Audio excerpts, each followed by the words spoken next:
Welcome to Penrose Learning, where we make understanding easy.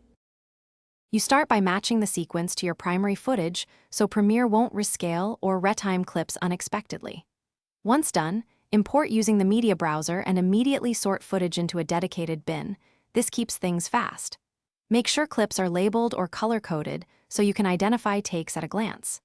Next, drag a representative clip to the new item icon to create a matching sequence. This ensures consistent frame rate and pixel aspect, which is crucial before you begin connecting everything. You now assemble clips around a locked master reference so the timing stays steady. Use insert or overwrite edits to place clips precisely, and employ the Track Select Forward tool to move grouped clips together without disrupting sync.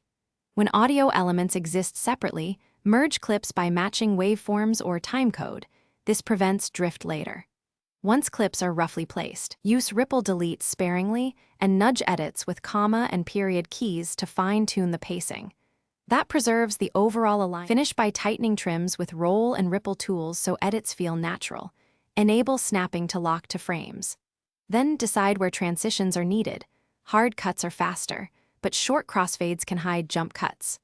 Normalize or use essential sound to balance dialogue levels and adjust clip gain if needed.